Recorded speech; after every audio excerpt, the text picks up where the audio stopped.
여러분이 혹시 보셨는지 모르지만 지난 열흘 동안 영국 런던에서 전 세계 육상 선수들이 모여서 트랙 앤 필드 월드 챔피언십이 열렸습니다. 특별히 자메이카의 유명한 우사인 볼트가 그의 100m 은퇴 경기에서 1등을 하지 못하고 3등한 것으로 유명합니다. 또 경기를 하다가 마지막 경기에서 다쳐서 완주를 하지 못했습니다. 근데 22년 전 1995년 스웨덴에서 열렸던 이 트랙 앤 필드 월드 챔피언십에서 영국을 온통 흥분의 도화지로 만드는 일이 일어났습니다. 그런 영국인 선수가 있었어요.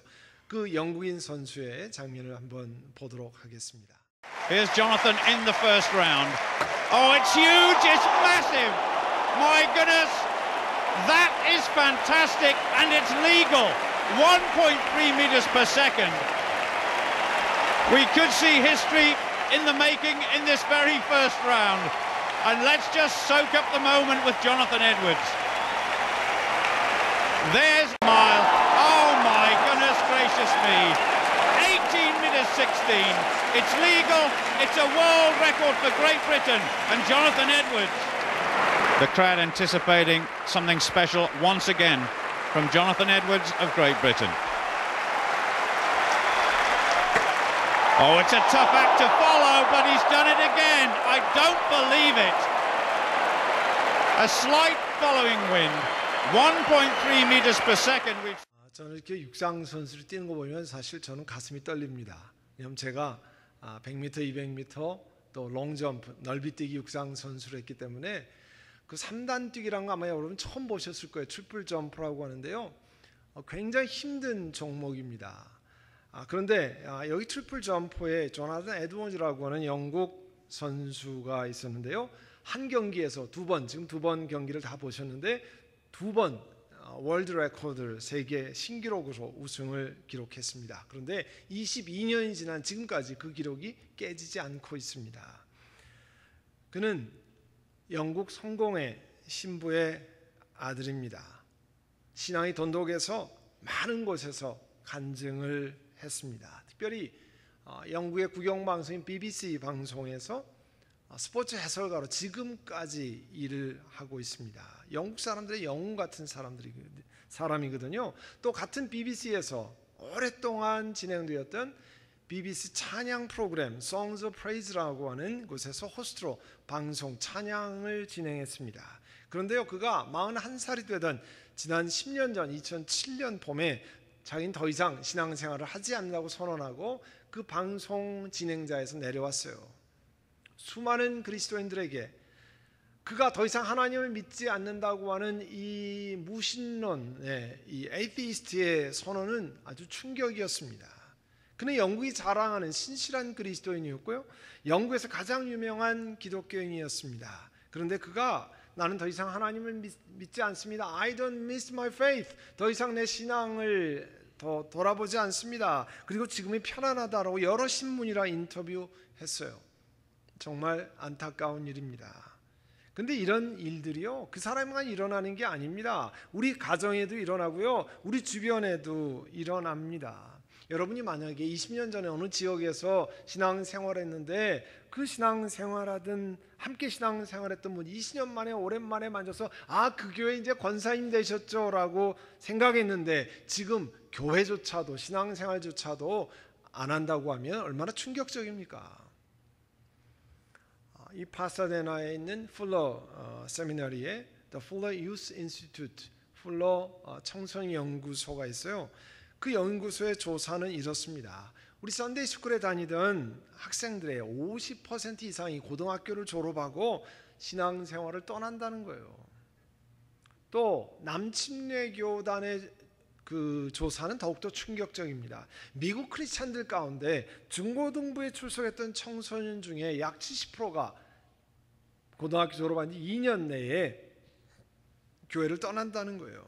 그리고 그러니까 70% 청년들이 평균 23살의 나이에 교회를 떠난다는 겁니다. 물론 다시 교회로 돌아오기는 하는데 그래도 한 25% 정도의 개신교 청년들이 교회를 떠난다는 거예요.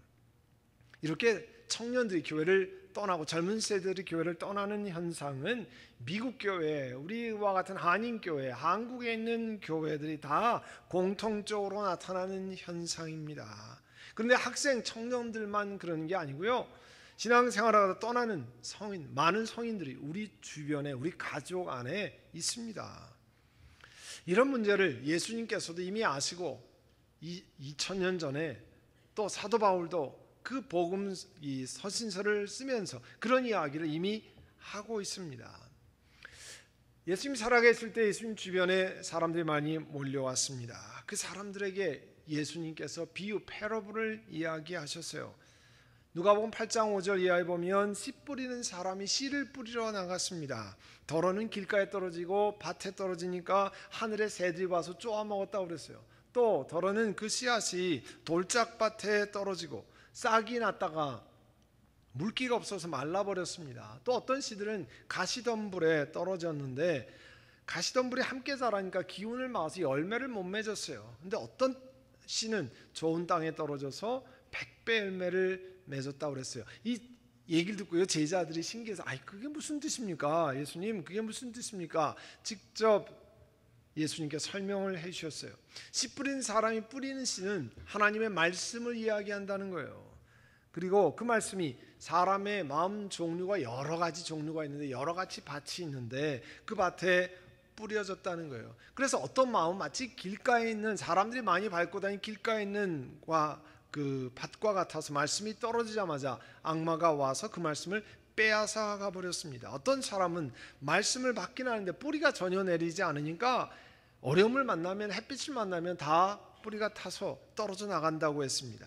14절에 보면 사람의 마음에는 가시떨기 나무와 같은, 가시가 많이 있는 밭과 같은 그런 마음밭이 있는데 뿌리는 조금 내렸는데 인생에 근심 있잖아요. 인생의 돈 문제 때문에 고민되잖아요. 인생의 플레저, 향락이 있으면 사로잡히는 사람이 있습니다. 그래서 결국 열매를 못 맺는다는 겁니다. 그뿐 아닙니다. 사도 바울께서도 디모데에게 보내는 편지를 썼는데 신앙에서 떠나는 사람들의 이야기를 하고 있어요. 디모데전서 1장 19절 20절에 믿음과 선한 양심을 가집시오. 어떤 사람들은 선한 양심을 버리고 그 신앙생활에 아예 파손을 당했습니다. 배가 망가진 것처럼 신앙생활이 망가졌습니다. 그렇게 된 사람 가운데 두 사람의 이름까지 얘기했어요.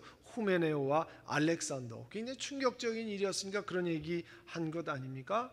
또 디모데전서 4장 1절에는 성령께서 밝히 말씀하신다는 거예요. 마지막 때에는, 우리가 지금 다 마지막 때를 살고 있잖아요. 마지막 때에는 사람들이 믿음에서 떠나 속이는 영, 사탄, 악마를 더 잘 쫓아간다는 거예요. 그리고 어떤 과부들은 디모데전서 5장 15절에 곁길로 나가서 사탄을 쫓아갔다는 겁니다. 이렇게 신약성경 곳곳에 한때 신앙생활했지만 이제는 더 이상 신앙생활하지 않고 복음의 씨앗이 뿌려졌지만 신앙을 버린 사람들의 이야기를 쓰고 있어요.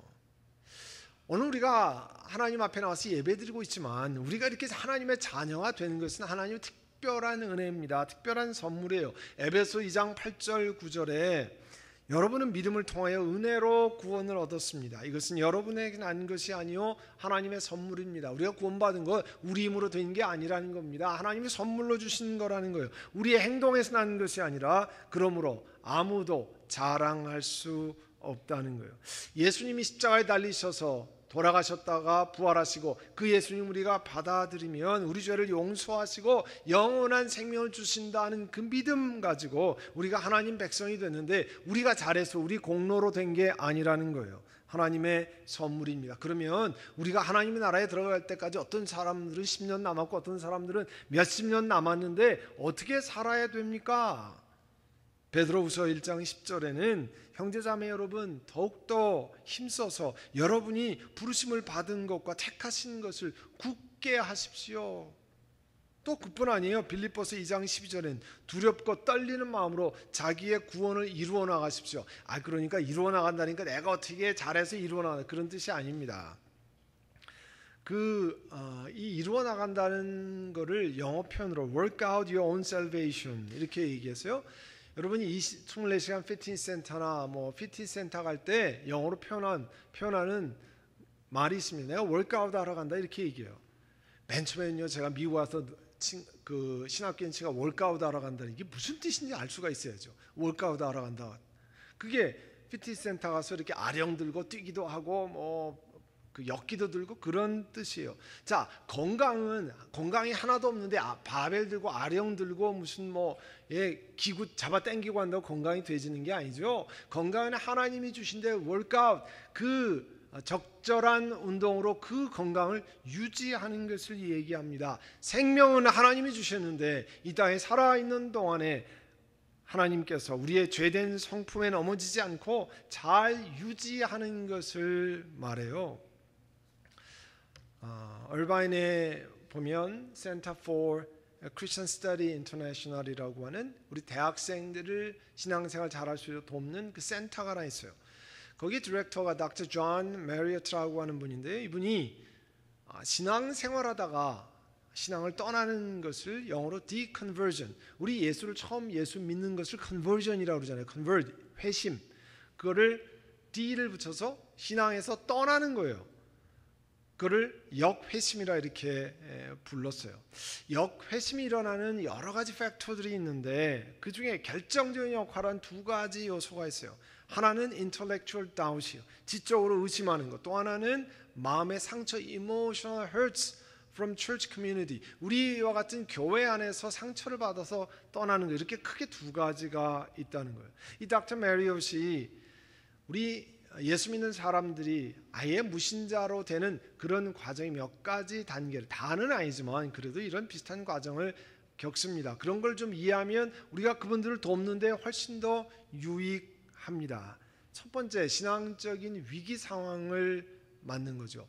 신앙생활하다 어느 날 보니까 다른 사람, 내가 아는 권사님, 장로님, 목사님 말, 행동, 야, 저 사람이 예수님 따르는 사람이라고 하는데, 그리스도의 제자라고 하는데, 아니 그에게 자비가 어디 있고 은혜가 어디 있고 사랑이 어디 있냐, 그런 신앙생활을 할 필요가 있느냐, 뭐 이렇게 질문한다는 거예요. 영적인 지도자들의 히포크릿 같은 위선적인 행동을 보면 신앙이 쉐이킹하는 거죠. 흔들리기 시작하는 겁니다. 그리스도인들 간에 교회 안에서 구역 안에 혹은 선교회에서 봉사하면서 상처를 주고받는 일이 생겨납니다. 그런 와중에서 사람들이 또 기독교에 대한 비판을 접할 경우가 많아요. 크리티시즘을 접할 경우가 많아요. 여러분, 과거에는요 에이티스트들, 무신론자들이 기독교에 관해서 이 반론을 제기할 수 있는 그런 방송 이런 게 없었어요. 책 그런 거 써봐야 팔리지도 않았어요. 뭐 그런 분위기였습니다. 그런데 인터넷이 발달하면서 책 낼 필요 없습니다. 방송에 나갈 필요 없어요. 인터넷에 자기 글을 올려서 기독교가 뭐가 나쁘고 그 지도자들이 뭐가 잘못됐고 뭐 이런 것들을 계속 끊임없이 올리는 웹사이트가 수도 없이 많습니다. 그러면 호기심으로 그런 것을 보고 뭐라고 얘기했나, 그러고 들어갔다가 정말 그럴까, 정말 그럴까, 이렇게 해서 빠져들어가서 신앙생활에 점점 의심과 신앙생활에 멀어지는 사람들이 있다는 거예요. 물론 신앙생활들을 했기 때문에 마음속에 의심이 생기지만 그래도 사람들이 회복하는 노력을 합니다. 이런 사람들을 돕기 위해서 우리가 인정해야 할 것은 사람의 이 신앙적인 위기가 있다는 걸 인정할 줄 알아야 돼요. 다른 사람들이, 여러분 자녀들이, 가족 식구들이 내가 뭐가 이게 잘 의심스러워하면 뭐가 그러냐고 그냥 덮어놓고 믿으면 되지 이렇게 욱박질러 쓰는 게 아닙니다. 그러면 그 의심의 증폭이 더 커져요. 당연히 의심이 생길 수도 있습니다. 그러면 교회가 그 의심하는 것을 자연스럽게 이야기할 수 있도록, 상처받은 것을 이야기할 수 있도록 선교회나 구역이나 또 혹은 모임에서 쉐어링할 수 있고 그것을 들어주고 위에서 기도해주고 하는 것이 필요합니다. 신앙에 대한 의심이 질책받지 않도록, 상처를 나누는데 질책받지 않도록 편안한 분위기를 만들어 주는 것이 그분들을 믿음에서 떨어져 가지 않도록 돕는 데 중요한 역할을 합니다. 그러다가 계속 그게 진행이 되면 이제 보통 불가지론자가 된다 이렇게 해요. 불가지론은요 우리가 보통 철학적 용어잖아요. 애그노스틱이라고 이렇게 얘기하는데요. 얘기는 뭐냐면 하나님의 존재 여부로, 하나님이 계시다 하는 거를 인정하지도 않고 하나님이 안 계시다 하는 거를 내가 뭐 증명하지도 않고 그냥 가만히 있는다는 거예요. 그러니까 이 얘기는 뭐냐면 과거에 신앙생활 했는데 하나님이 계시다는 것 몰라, 난 그런 거. 그리고 하나님이 안 계시다는 것, 그것도 나도 몰라. 그냥 가만히 있는 거예요. 그러다가 점점 진행이 되면 나중에 에이티스트, 하나님은 절대 안 계시다. 내가 이렇게 보니까, 내가 의심한 거를 보니까, 저 사람들을 보니까, 이런 삶을 보니까 하나님 안 계셔. 하나님 믿을 필요 없어. 이렇게 된다는 거예요. 단계가. 그런 속에서 이들을 어떻게 도울 거냐 하는 겁니다. 여러분, 신앙생활을 예를 들어서 여러분이 20대 예수를 믿었는데 지금 70대, 80대다, 50년, 60년 이렇게 오랫동안 신앙생활하는 것을 지속적인 믿음, 영어로 sticky faith라고 해요. sticky라고 하는 게는요, 우리 밥풀이 스티키하다, 짝짝 잘라 붙는다 그런 뜻이잖아요. 신앙생활에도 계속해서 믿음에 붙어 있어서, 딱 붙어 있어서 계속 가는 것을 얘기합니다. 그래서 젊은 세대에게, 어린 세대에게 스티키 페이스를 어떻게 하면, 지금 초등학교 때 예수를 믿었는데 어떻게 일생을 예수 믿게 할까, 스티키 페이스로 만들까, 그런 걸 많이 연구하는데요. 그런 것을 많이 연구하는 플러의 유스 인스티튜트에서 제안하는 것을 몇 가지 소개하는데요. 그는 우리 신앙생활에 대단히 많이 도움이 됩니다. 이 스티키 페이스를 만들기 위해서는 교회가 intergenerational relationship, 다세대 간의 관계를 형성하도록 도와야 된다는 거예요. 한 학생이 신앙 공동체, 페이스 커뮤니티에 계속 참여하는가 아닌가는 그 학생에게 영적으로 영향을 주는 어른들의 숫자와 깊은 연관이 있다는 거예요. 그래서 좋은 방법으로 intergenerational worship, 다세대 간의 예배를 추천합니다. 저희 교회가 지난 7월 말에도 우리 11시 45분 3부 예배 때 유치부에서부터 고등부, 대학, 청년부까지 다 함께 여기서 예배를 드렸습니다. 빡빡하게 강단 위에까지 올라와서 같이 예배를 드렸습니다. 함께 율동하고 찬양하고 손들고 또 영어와 한국어로 설교를 듣고 그런 시간을 가졌습니다. 또 지난 봄에는 Late Night Prayer Meeting이라서 점에 심야 기도회, 밤이 8시부터 거의 12시까지 기도회 모임을 가졌어요. 처음에 걱정했습니다. 애들이 그냥 기다려줄까? 보통 이렇게 잘 참아줄까? 그렇지만 우리 1세대가 하나님 앞에 간절히 기도했던 그 신앙의 모습을 전수하기를 원했습니다. 그래서 아이들과 함께 예배드리고요, 그날 기도회하고 간단한 게임을 본당에서 이야기했습니다. 정말 감사하게 잠자는 애들이 없더라고요. 눈이 초롱초롱해서 아이들이 본당에서 함께 모여서 기도하고 찬양하고, 또 그 중간에 어른들과 함께 1대1로 기도 제목 나누는 시간이 있었어요. 본당을 다 돌아다니면서 모르는 어른들과 모르는 아이와 함께 네 기도 제목이 뭐니? 또 할아버지, 아저씨 기도 제목이 뭐예요? 뭐 이렇게 해서 기도 제목을 적고 앞에다가 기도 제목을 다 붙이고 간절히 기도하는 시간을 가졌습니다. 애들이 얼마나 좋아하는지 몰라요.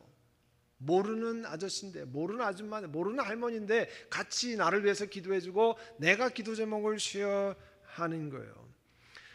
세대 간에 많은 차이가 있긴 하지만 청소년들이 적어도 5명의 어른들과 교회 안에서 연결을 갖기 시작하면 신앙생활에 많은 도움을 받는다는 것이 그 엑스퍼트들의 제안입니다. 그래서요, 여러분 교회 가면 난 쟤 모르니까 그냥 지나다니지 말고 참 너 이쁘다, 뭐 먹니? 할아버지 좀 줄래? 뭐 이렇게 얘기도 하고, 여러분 집안에 가면 아이들과 눈을 맞추고 이야기하잖아요. 그런 것처럼 교회 안에서도 지나다니는 아이들 그 다음에 액티비티 하는 가서 보기도 하고 귀엽다고 얘기도 하고 허그도 해주고, 여러분 그런 시간이 있어야, 그런 관계를 맺어야 교회는 어린아이부터 할아버지 할머니까지 같이 다니는구나 하는 것을 기억하는 거예요. 그게 intergenerational relationship이에요.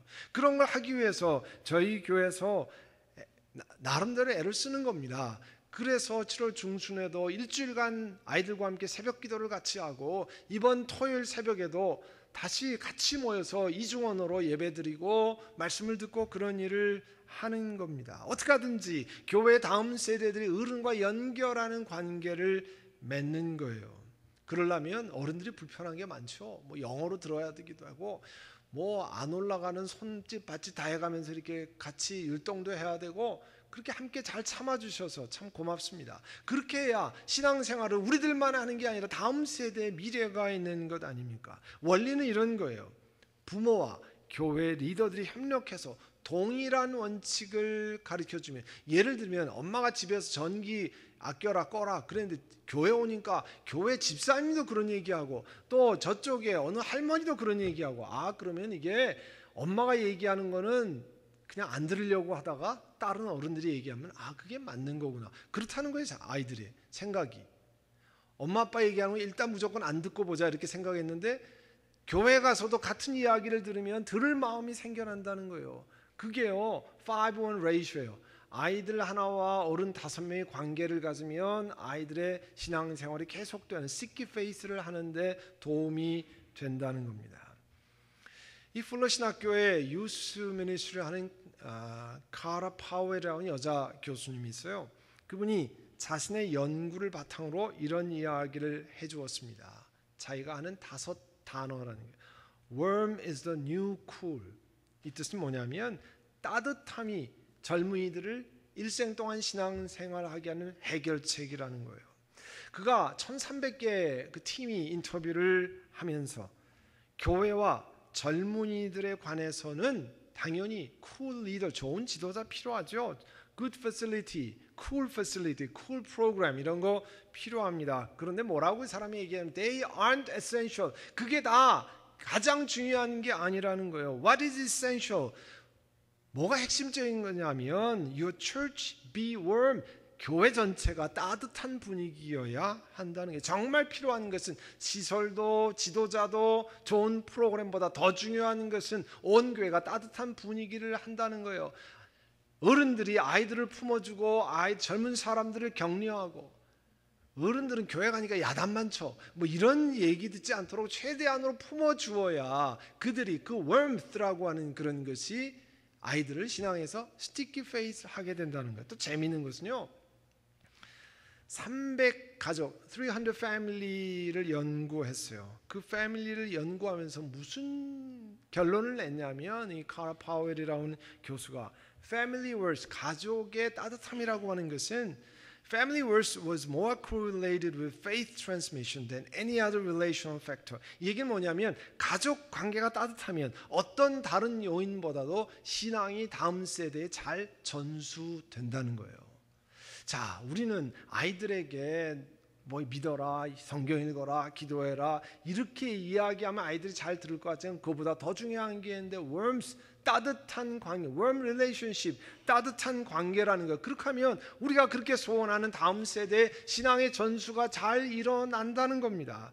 그러면서 뭐라고 제안했냐면 이런 것들을 5가지를 중요하게 해야만 그 관계가 깨지지 않고 신앙이 잘 전수되는데 첫 번째가 words예요. 말. 가족 간에는요 편하니까 막말을 하기가 쉽습니다. 자녀들한테도 쉽게 막 이야기를 해요. 그런데 그 조심하지 않는 말이 자녀들과의 관계를 망가뜨려서 신앙의 전수가 일어나지 않는다는 거예요. 또 하나는 tone of voice, 목소리의 톤이에요. 난 너를 너무 좋아한단 말이야. 뭐 이렇게 얘기해가지고는요 이게 좋아하는 겁니까? 저 사람 날 싫어하는구나 그렇게 생각이 된다는 거예요. 그 톤이 대단히 중요하다는 거예요. 사랑한다면 사랑하는 톤이 나와야 되고 사랑한다면 사랑하는 얼굴 표정이 나와야 되는데 그렇지 않으면 안 된다는 거예요. 또 바디 랭귀지. 우리 엄마 날 보기만 하면 한숨부터 쉬어. 아이고 그러면요 나는 한숨 쉬는 존재가 되잖아요. 우리 아빠는 나를 보면 눈을 아래 위로 부르뜨면서 이게 뭐 그런 거 화나면 막 그러잖아요. 그런 바디 랭귀지가 그 가족과의 관계를 깬다는 거예요. 또 테크놀로지. 요즘엔요 여러분 다 경험하실 거예요. 식당에도 가면요 전부 각자 자기 스크린만 보고 있어요. 핸드폰, 유튜브, 뭐 아이패드 전부 쳐서 요즘은 어떤 식당에는 아예 애들을 위해서 그거 마련해 놓잖아요. 위에다가 책상 위에다가 어른 바다하지 말고 게임만 하라고. 그런 것들이 가정과의 따뜻함을 망가뜨린다는 거예요. 그 다음에 fatigue, 피곤함이에요. 물론 가족을 부양하기 위해서 애쓰고 수고하고 피곤합니다. 근데 집에 들어와서 피곤해서 나는 온 세상이 다 귀찮다 나는. 그렇게 하면 가족 간의 warmth, 따뜻함이 이루어지지 않아서 신앙의 전수가 일어나지 않는다는 겁니다. 그러면 어떻게 해야 되느냐? 집에 와서 가족 관계를 할 수 있는 그런 에너지를 남기고 집에 들어와야 된다는 거예요. 그래야 가족이 화목하고 다음 세대가 신앙의 전수가 일어난다는 거예요. 그러니까 에너지를 다 소비하고 그냥 파김치가 되어서 들어와서 나를 건드리지 마라, 나는 도저히 움직이지도 못할 사람이, 이렇게 하면 안 되고 와서 자녀들과 함께, 가족과 함께 보내는 에너지를 남겨두셔야 된다는 거예요. 사랑하는 성도 여러분, 신앙생활을 가는 건요 절대 쉬운 일이 아닙니다. 함께 가는 건 저절로 되는 일이 아닙니다. 그래서 아까 말씀드린 것처럼 A safe place for doubt, 의심할 수 있는 공간을 마련해 주어야 돼요. 선교회나 구역이나 자신이 가지고 있는 고민이나 상처를 자연스럽게 얘기할 수 있도록 해야 됩니다. 또 마음의 상처를 주지 않기 위해서 저절로 되는 게 아니에요. 아까 신앙을 잊어버린 데는 결정적인 역할은 두 가지 팩터가 있다고 그랬어요. 하나는 international doubt, intellectual doubt, 그러니까 지적인 의심이 생기고, 또 하나는 우리가 막을 수 있는 것 가운데 하나는 교회 커뮤니티에서 받는 상처예요. emotional hurt from Christian community. 여러분, 사람 사는 곳에 상처 없을 수 없습니다. 그러나 성령께서 우리 삶에 맺게 하시는 성령의 열매를 맺고자 하면 상처를 줄일 수 있어요. 마침 요즘에 금요일 날 성령의 열매에 관해서 시리즈로 설교를 하는데요, 성령의 열매 가운데 지난주에도 나눈 것이 성령의 열매 가운데 kindness, 친절함, 성령의 열매 가운데 meekness, 온유함, 이런 것들, patience, 오래 참는 것. 그래서 골로새서 3장 12절에 여러분은 하나님의 택하심을 입은 사랑받는 거룩한 사람답게 동정심과 친절함과 겸손, 온유, 오래 참을 옷 입듯이 입으십시오. 누가 누구에게 불평할 일이 있더라도, 불평할 일이 많죠. 불평할 일 당연히 많지 않습니까? 서로 용납해주고 서로 용서해 주십시오. 우리 주님께서 우리를 용서하신 것 같이 여러분도 서로 용서하십시오. 여러분, 기분 나는 대로 다 이야기하고 마음이 불편한 거 다 토해내면 관계가 제대로 될 리가 없습니다. 그런 것을 참고 용서하고 견디고 함께 품어주어야 용서로 옷 입고 오래 참으로 옷 입고 겸손함과 친절함으로 옷 입어야 그 공동체가 하나가 되어서 은혜 가운데 진행해 나가는 것입니다. 그래야만 신앙생활에 떨어진 사람이 적고 계속 같이 간다는 거예요. 그리고 내가 잘못하는 것이 깨달아지면 에이, 나 하나님한테 회개했으니까 다 끝이야, 이제 지나간 건 다 지나간 거야, 그렇게 할 게 아니고요, 그 사람을 찾아가서 혹은 전화로 제가 그때는 잘 몰라서 그랬는데 용서해 주시길 바랍니다, 내가 실수했습니다, 여러분, 그러면요 그 삶이 새로운 관계가 생겨나잖아요. 그렇게 하라는 거예요. 믿음 안에서 같이 신앙생활하다가 믿음에서 떠나는 사람들, 신앙생활을 포기하는 식구들을 바라보는 사람들의 마음은 참 찢어집니다. 참 괴로운 일입니다. 당연히 기도하면서 이분들이 다시 회복되도록, 이분들을 회복시켜주도록 하나님 앞에 간구하셔야 됩니다. 히브리서 3장 13절에 이렇게 말해요. 오늘이라고 하는 그날 서로 권면해서 아무도 죄의 유혹에 빠져 완고하게 되지 않도록 하십시오. 자꾸 원수마귀가 공격할 때 넘어가서 완고해지지 않도록 도와주라는 겁니다. 우리 주변에 있는 사람들이 계속해서 신앙생활하는 것, 우리의 다음 세대들이 신앙을 계속 이어나가는 것은 가만히 있어서 되는 일이 아닙니다. 우리 인텐션이 들어가야 돼요. 우리의 노력이 들어가야 돼요. 계속해야 됩니다. 그래야만 일어납니다. 끊임없이 서로 권면해야 됩니다. 오래 참고 온유함으로 옷 입고 다음 세대를 위해서 배려하고 불편한 걸 감수하고 신앙의 길을 갈 수 있도록 길을 열어주어야 합니다. 멀어지지 않도록 해주어야 합니다. 사랑하는 선한목자교회 성도 여러분, 이 자리에 우리가 있는 것 그냥 된 게 아니라 우리의 믿음의 선배들이, 선조들이 수고하고 애쓰고 참고 격려하고 참아주고 이끌어주고 양보하고 그래서 이 자리에 온 겁니다. 우리들도 다음 세대들을 위해서, 우리 주변의 사람들을 위해서 참고 기도하고 격려하고 배려하고 그들을 이끌어서 다음 세대에 계속해서 신앙을 전수할 수 있도록 여러분 함께 돕기를 간절히 바랍니다. 기도하겠습니다. 이 시간 기도하실 때 우리 과거를 돌아보고, 하나님, 내가 참 부끄러운 일을 많이 했습니다. 내가 잘 알지 못해서 함부로 말했습니다. 가족에게, 자녀들에게 함부로 해서 신앙생활이 제대로 전수되지 못하게 했습니다. 나 때문에 신앙에 어려움이 일어났었습니다. 하나님 용서해 주시기를 원합니다. 내 삶을 새롭게 하기를 원합니다. 가족 간의 관계에서 신앙생활이 잘 일어날 수 있도록 내 말, 태도, 또 바디 랭귀지 모든 것을 새롭게 하기를 원합니다. 이 시간에 함께 기도하겠습니다. 사랑하는 주님, 저희들이 무지에서 우리 말로, 우리 행동으로, 우리 바디 랭귀지로 많은 사람들에게 상처를 주기도 하고, 또 우리가 오래 참지 못하고 온유하지 못하고 친절하지 못해서 상처를 주기도 하고 받기도 하고, 참 그런 시간들을 통과했습니다. 이제 주의 말씀을 기억하고 참으로 좋은 밭에 떨어질 수 있도록 우리가 기도하고 오래 견디고, 또 다음 세대를 위해서 배려하고, 또 불편하지만 다음 세대들과 관계를 맺고 사랑하고 격려하는 일을 계속하기를 원합니다. 그래서 이 귀한 신앙, 어느 누구도 떨어져서는 안 되는 그러한 생명의 믿음에서 멀어지지 않도록 하나님 붙들어 주시옵소서. 예수님의 이름으로 기도하옵나이다. 아멘.